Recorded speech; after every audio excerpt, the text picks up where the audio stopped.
Je vous le disais à l'entame de cette émission, aujourd'hui on va faire donc le bilan justice Antroir, MPSR 2, avec à sa tête le capitaine Ibrahim Traoré, président du Faso. On va parler du bilan justice avec Maître Olo Larousse Ien, il est avocat associé. Maître, bonjour. Bonjour. Merci d'être venu. Alors, aujourd'hui, pour vous, quelle est l'appréciation générale, hein, première question, l'appréciation générale que vous avez en ce qui concerne l'institution judiciaire aujourd'hui au Burkina Faso depuis l'arrivée du capitaine Ibrahim Traoré? Ok, je vous remercie. Merci d'abord pour votre invitation. Merci à vous. Merci également aux forces de la création qui ont permis que cela se fasse. Merci. Effectivement, avec l'arrivée du capitaine Ibrahim Traoré, nous avons constaté une rupture totale avec ce qui se faisait. C'est-à-dire que dès qu'il est arrivé, il a entamé une réforme au niveau des institutions. Mais cette réforme n'a pas seulement concerné les institutions, ça a concerné également une refondation des mentalités, une autre façon de penser. C'est-à-dire que l'institution judiciaire n'a pas été laissée seulement entre les mains des intellectuels, de ceux qui se disent élites, ça n'a pas été laissé entre les mains de ceux qui sont bardés de diplômes, de ceux-là qui ont des textes en tête, qui ont lu beaucoup de textes écrits par des auteurs étrangers, en l'occurrence les Européens et très précisément les Français. Et il a voulu que nous nous approprions la chose judiciaire, c'est-à-dire l'institution judiciaire, et que nous puissions penser justice en tant que Burkinabés selon nos réalités sociales, au lieu donc de continuer de calquer des modèles qui ne reflètent pas la réalité. Donc il y a eu vraiment beaucoup de changements, beaucoup de transformations. Et bon, peut-être que nous allons y revenir.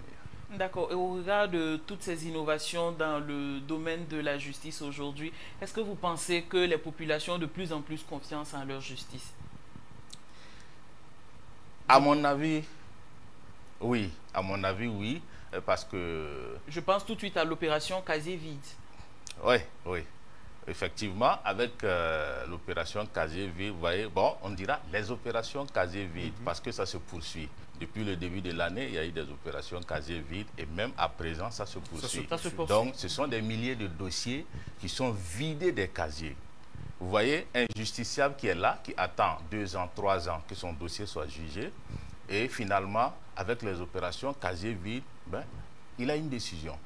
Il voit que sa cause a été entendue. Donc, c'est une marque de satisfaction. Et au-delà des casiers vides, vous avez vu, il y a souvent une retransmission de certaines actions, de certaines, je dirais, de certaines audiences, de certains procès emblématiques. Effectivement. Oui. Et cela, ça permet non seulement au peuple de suivre pas à pas ce qui se passe, d'être au même niveau d'information, de comprendre comment la justice fonctionne, quels sont les faits reprochés à telle personne, comment les juges posent les questions, comment ils se comportent et comment ils appliquent la règle de droit face à ces faits. Donc, cela fait que ceux qui avaient peur de l'institution judiciaire commencent à voir, à apprendre, à voir comment ça se passe et à être confiants. Pour avoir suivi en direct, ils se sont fait une idée et lorsque la décision aussi a été rendue, bon, et ça a été satisfaisant. Est-ce que pour vous, ça a levé le verrou, hein, de cette justice mythique-là que les populations, de cette idée de justice mythique que les populations ont? Tout à fait, tout à fait.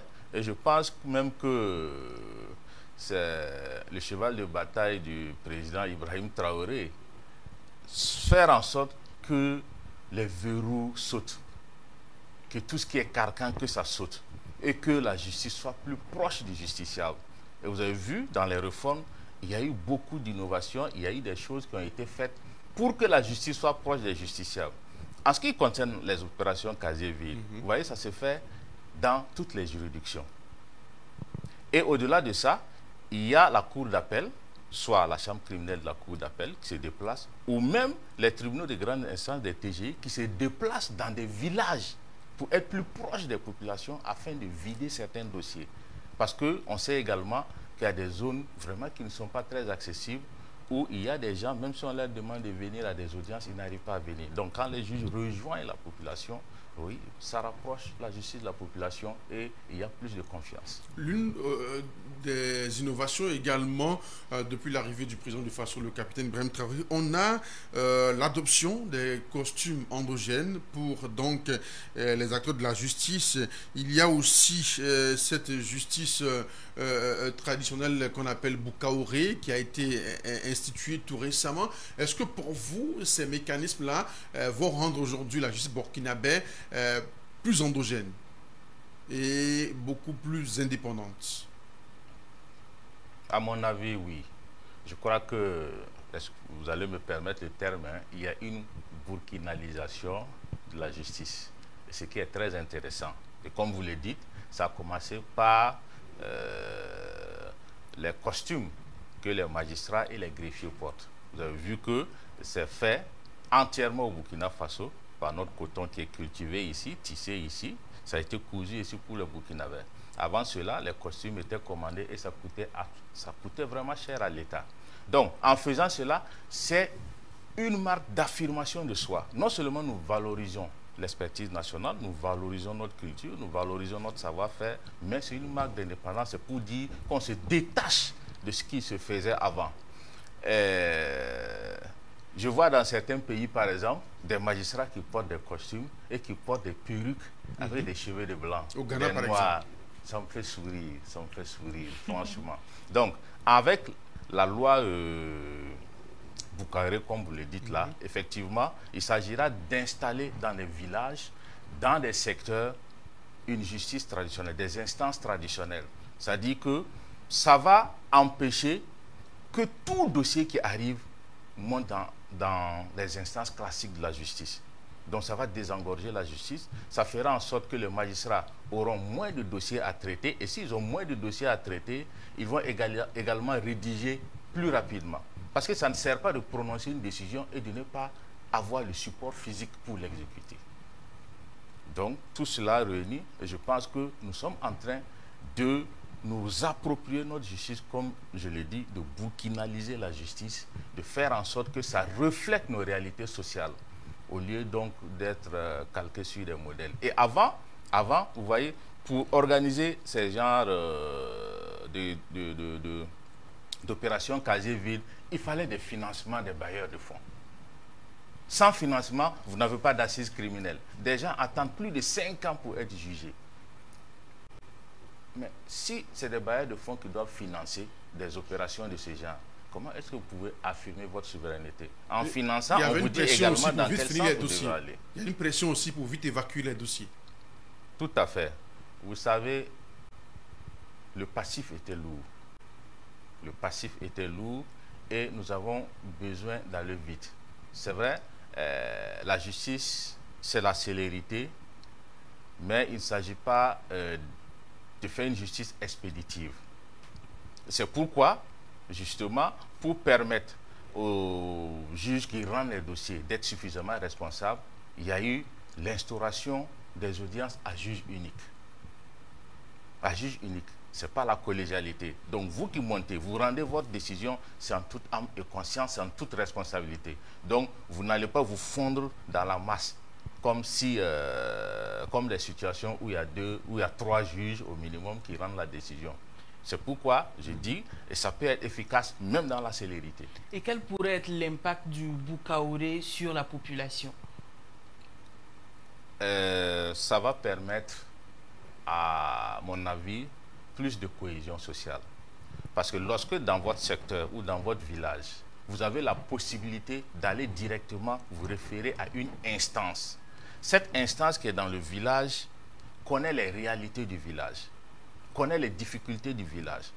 Donc, si vous allez devant cette instance, c'est de façon posée, à tête reposée, que vous vous exprimez devant cette instance. Et au-delà des règles strictes du droit, il y a également la culture qui sera appliquée. Les us et coutumes seront appliqués et les gens pourront, à partir de là-bas, taire leur affaire, trouver une solution.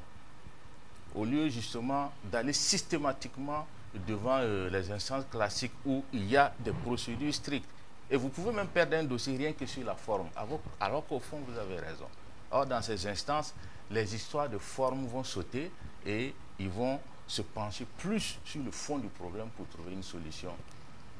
Alors, l'autre chose aussi, c'est l'adoption du nouveau code pénal. Et il y a aussi l'adoption aussi du code des personnes et de la famille. Est-ce que pour vous également, ce sont donc des innovations qu'il faut aussi saluer? Oui, il s'agit en vérité du code de procédure pénale. Oui, du code de procédure pénale, tout à fait, qui est venu avec beaucoup d'innovations.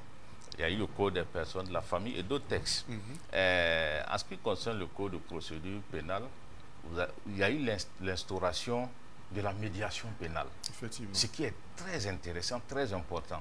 Vous savez, ce qui caractérise l'Africain, c'est quoi?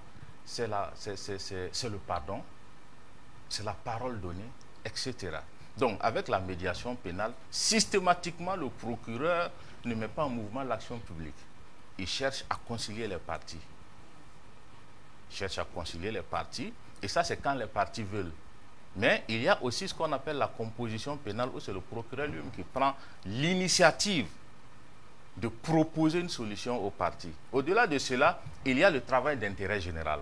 Mais ça, c'est un texte, c'est un autre texte, c'est pas dans le code de procédure pénale, qui prévoit que non.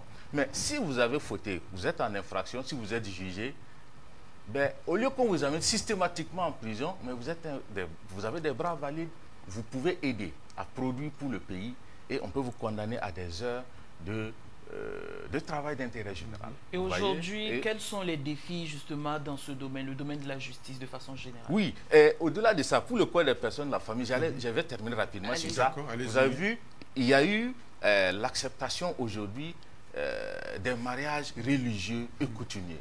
Vous voyez, nous vivons dans une société où vous allez prendre quelqu'un qui vient du haut de ses 70 ans avec ses 40, 50 enfants, ses 4, 5 ou 7 femmes. On dit qu'il est célibataire, franchement. Donc, vous voyez, tout cela a été intégré, ça veut dire que c'est propre à nos réalités. Maintenant, quels sont les défis? Les défis, il ne s'agit pas de faire des réformes. C'est des réformes que nous applaudissons parce que ça va en droite ligne avec la vision du président du Faso, du capitaine Ibrahim Traoré. Mais, si vous prenez par exemple les instances Boukaoré, les instances traditionnelles, il va falloir former ceux qui vont siéger. Parce qu'il ne s'agit pas de créer et de les laisser aller dans tous les sens. Ça va créer un désordre. Ça créera un désordre. Et au-delà de ça, avec les casiers vides donc, qui se font, les opérations casiers vides, tous les jours, ce sont des décisions qui sont rendues.